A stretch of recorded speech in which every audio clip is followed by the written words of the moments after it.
Okay, once you buy the mushrooms from the market, I have bought these medium size mushrooms from fair price, and then you need to wash them properly, and once it's washed you can cut them into thin pieces like this. So they are flat thin pieces of mushrooms, and then we need to boil them.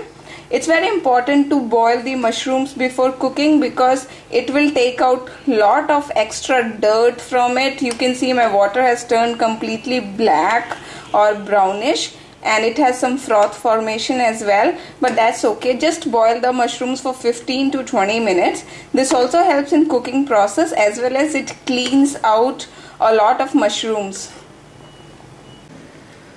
These are the vegetables that you require for mushroom recipe. I have green chilies, garlic, they are 2 big garlic, 1 cube of ginger, coriander to garnish, 1 red onion, medium size, 1 complete full cup of peas, and 2 medium sized tomatoes, and cooking oil. So these are the vegetables that you require for the peas mushroom recipe. You also require asafoetida or hing, a pinch of it. So once the mushrooms are boiled, just drain out the extra water from it and put out all the mushrooms. You can use cold water to wash them if you want, so that all the extra water and all the dirt is out of the mushrooms and they are completely clean. So once the pan is hot, add the cooking oil into the pan. I'm going to add 3 spoons of oil.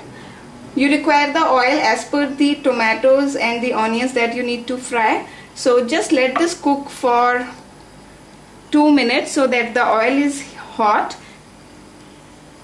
Once the oil is hot, we are going to add the cumin seeds first. So I have added 1 tablespoon of the cumin seeds and let them cook till they become brown or golden color. And I'm going to add 1 pinch of hing, which is asafoetida. It's the best thing to digest food, and it also gives very nice aroma to the food. Next, I'm going to add the onions, green chilies, garlic, and ginger. And my gas is on sim heat. It's on the lowest heat level currently, because you need to cook all this on a medium heat and turn this into golden brown color. So let it cook for another 1 minute. So after 1 minute, these onions and everything gets cooked up and they become little small in size, and it's turned golden color now. So at this point we are going to add all the Indian spices.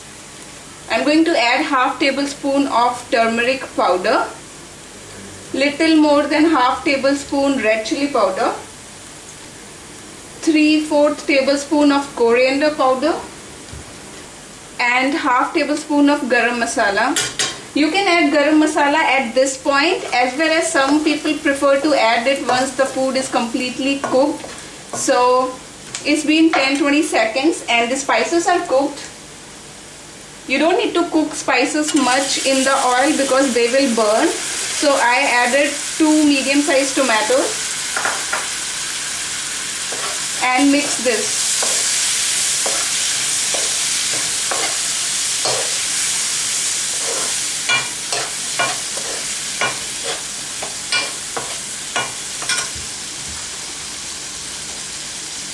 And you can also add half tablespoon of salt at this point, because salt helps to cook the onions and tomatoes faster than their actual cooking time.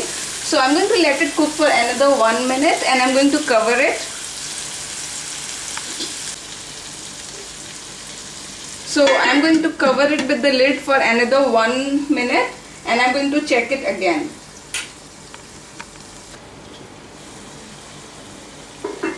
So you can see after 1 minute the food starts leaving the oil. So that means it's starting cooking. So at this point I'm going to add the frozen peas. It's 1 cup of peas and just mix it.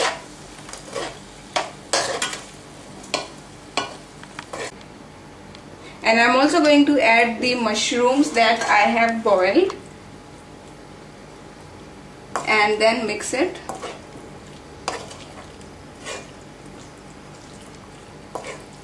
And I'm going to let it cook for another 5 minutes like this in a covered container.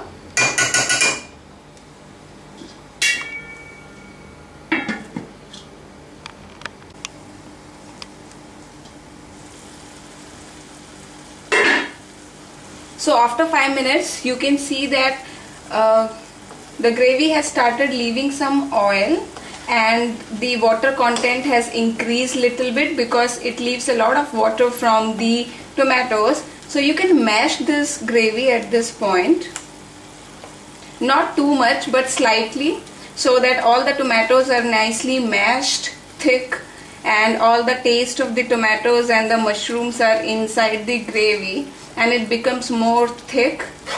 So at this point I'm just going to add half cup of water, just half cup, and salt. Since I have already added the half tablespoon of salt at starting, so I'm going to add only little bit. You can adjust as per your taste and mix it.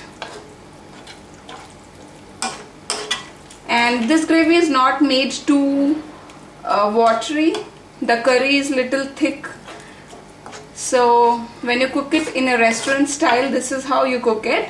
And now it will just take another 5 to 6 minutes to get cooked. I just need to cover it.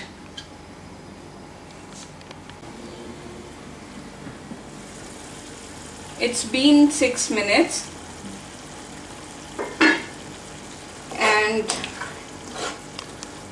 you can see the peas are cooked. You can check it by pressing one. So if it gets pressed very easily this flat, so that means it's cooked. And now it's ready. So I'm going to switch off the gas now. So I have already shifted it to the serving bowl and I'm going to garnish it with green coriander leaves, the fresh leaves, and the food is smelling so good. I just cannot wait to have my lunch now. I hope you guys enjoyed this cooking video with me. If you like this video, please do give it a thumbs up and thank you so much for watching. I will see you in my next video. Bye.